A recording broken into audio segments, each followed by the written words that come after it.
This is MTG Burgeoning, and in this video we are going to update and upgrade our Sakashima of 1,000 Faces and Eligeth Crossroads Augur EDH deck.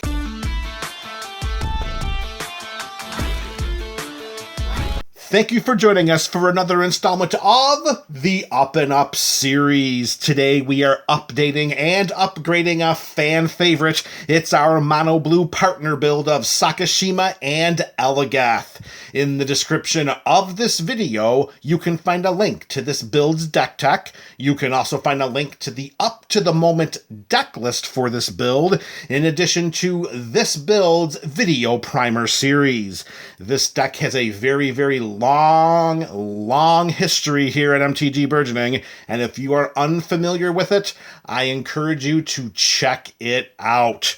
All right, we got a half dozen cards going into the 98, which means a half dozen cards are coming out, and we're going to kick things off with... yes, a blue staple. It is Show and Tell. Finally, a copy of this sorcery has become available for MTG Burgeoning. Here we have a sorcery as stated. It's 2 and 1 blue mana. Each player may put an artifact, creature, enchantment, or land card from their hand onto the battlefield.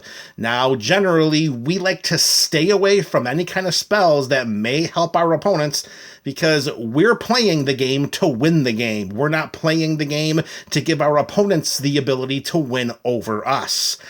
However, because of the way this deck is built and exactly what we're trying to do, there are very few cards that we will not be able to deal with on our opponent's sides of the battlefield once we put our card into play from Show and Tell.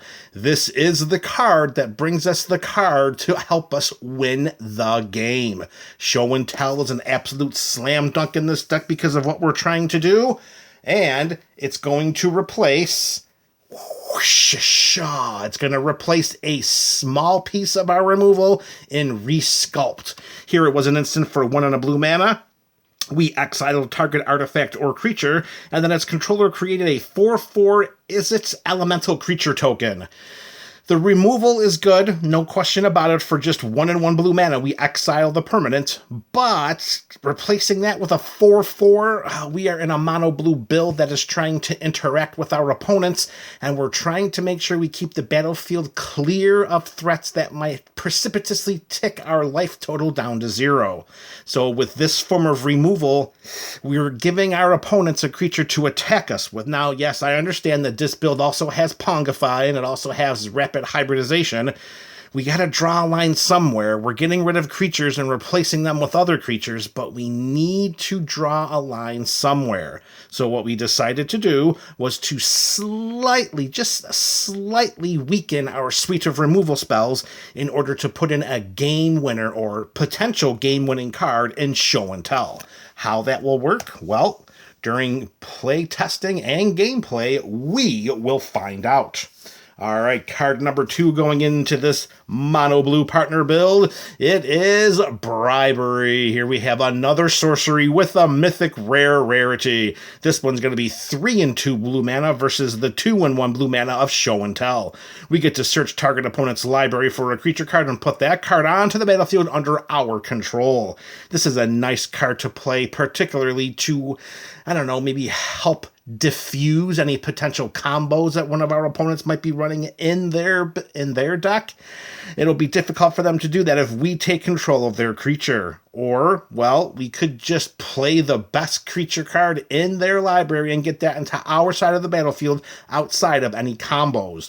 We are playing a mono blue control combo deck, so we're running very light of creature spells, and Bribery could do the trick, and in some instances could work as an alternate win condition. With Bribery going in, the card it's going to replace is Murmuring Mystic. Now here, in a spell-slinging deck like this mono blue deck is, whenever we were to cast one of those spells, as long as it was an instant or sorcery spell, Murmuring Mystic would create a 1/1 bird illusion creature token with flying. Well, it has a pretty hefty mana cost of 3 and 1 blue mana. Granted, it is a 1/5, so it is a beefy blocker on the ground.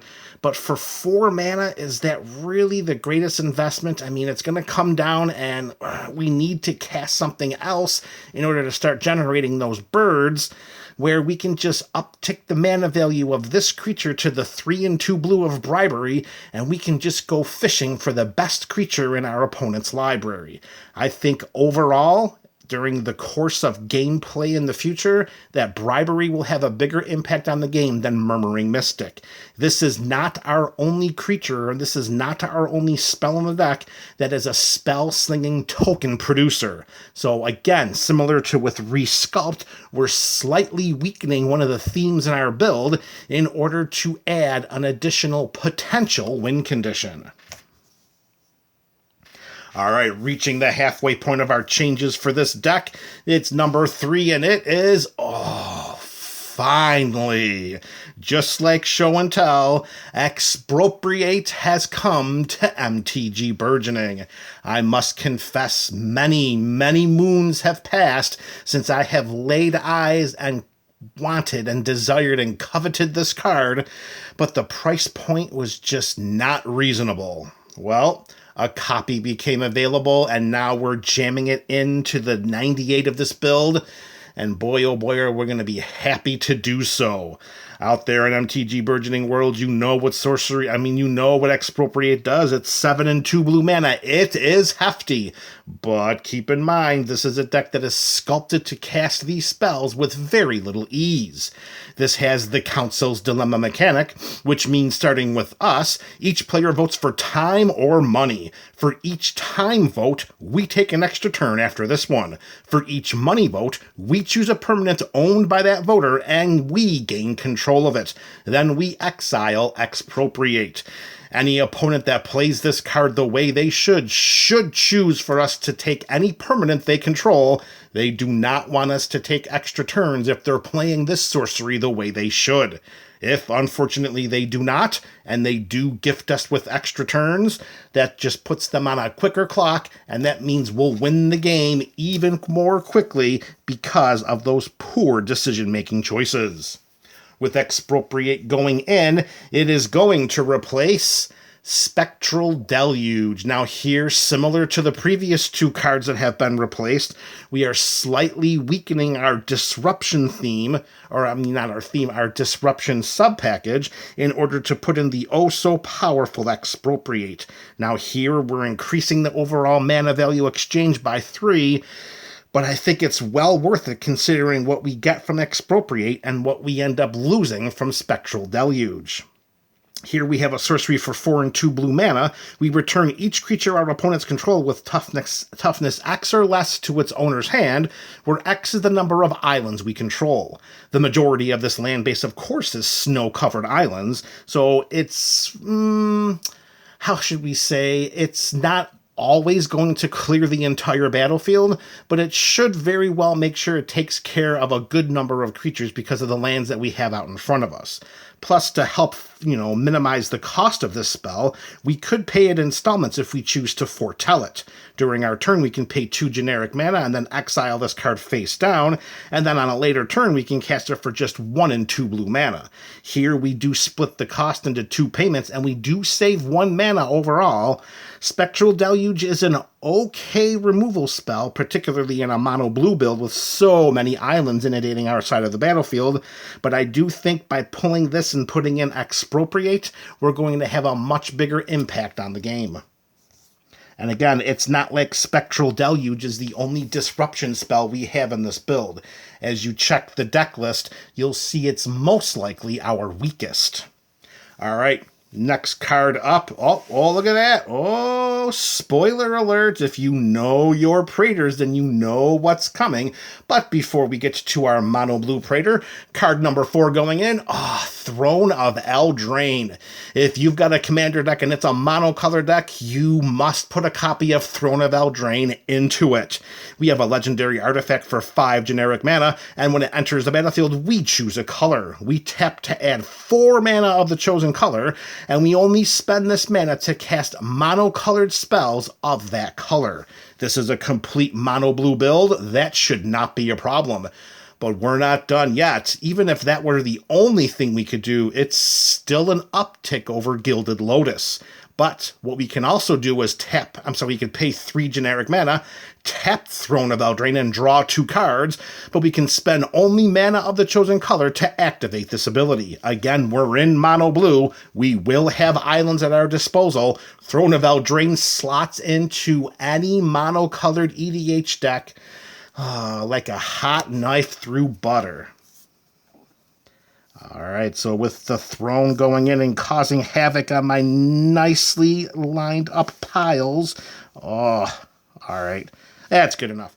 It is going to replace Tolarian Winds. All right, here was an instant, our first instant to be replaced in this video. It cost 1 on a blue mana, and we discarded our hand, and then we draw that many cards.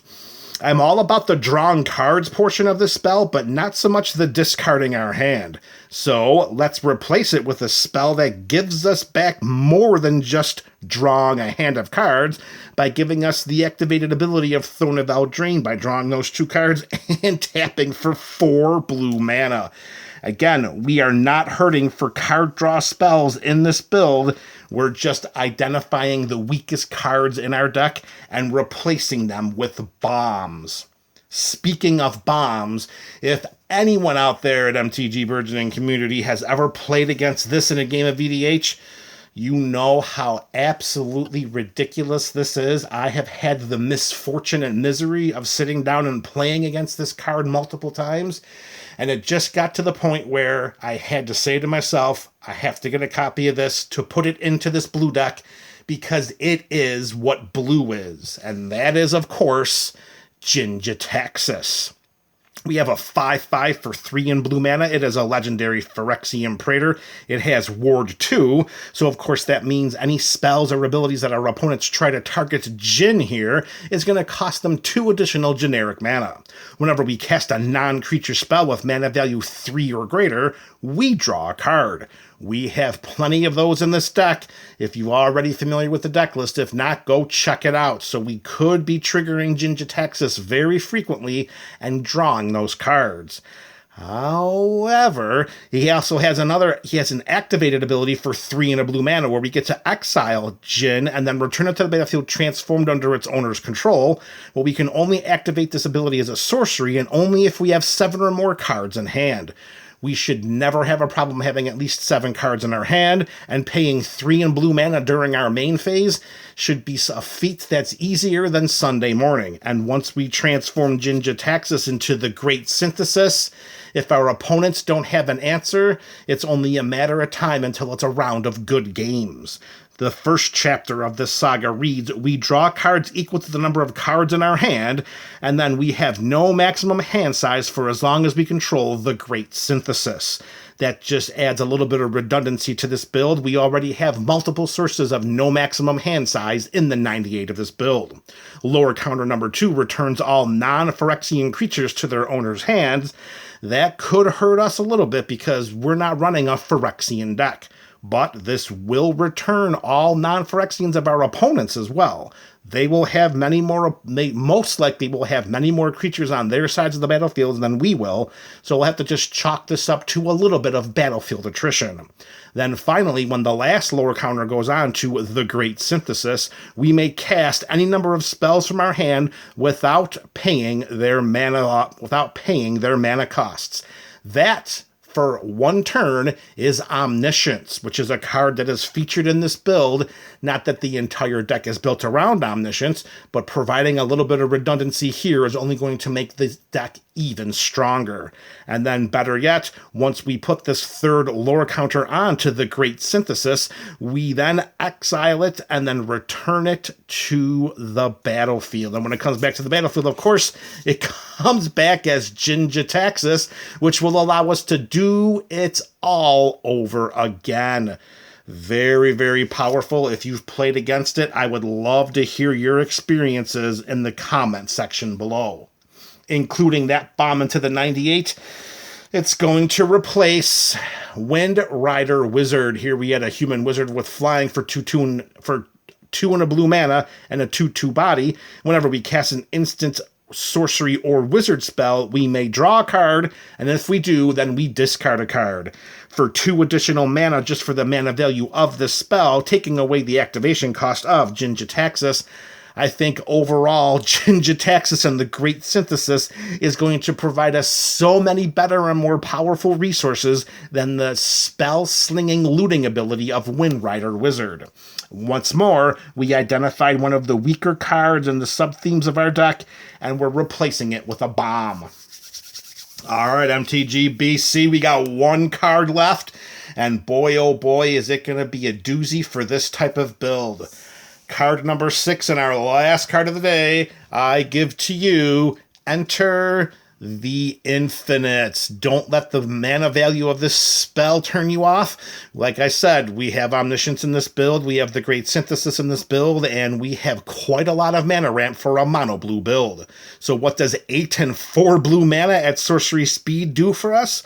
Well, we draw cards equal to the number of cards in our library, then we put a card from our hand on top of our library. We have no maximum hand size until our next turn, with the various ways we can win the game thereafter, not including Enter the Infinites.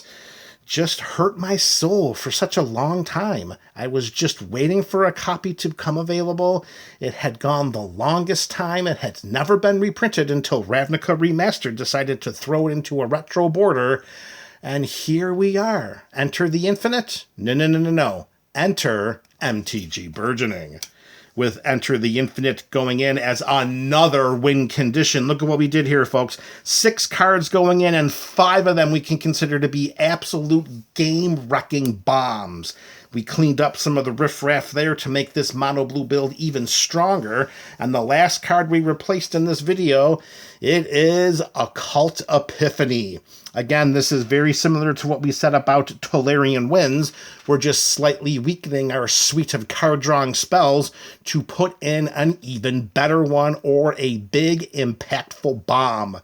Here we had an instant for X and 1 blue mana. We drew X cards, then we discarded X cards. So here we weren't really drawing as much as we were looting. And then we created a 1/1 white spirit creature token with flying for each card type among cards discarded this way. That was a nice little benefit to put a couple of 1/1s out there onto the battlefield with flying. They helped to, muddy up the battlefield. But I think we all can agree, Enter the Infinite's going to do a lot more to the game overall than Occult Epiphany ever could. All right, there you have it, MTG BC, a half dozen cards going into the 98 of one of your all-time favorite decks. Let me know your thoughts about these changes in the comment section below. This is MTG Burgeoning, a channel for all things magic.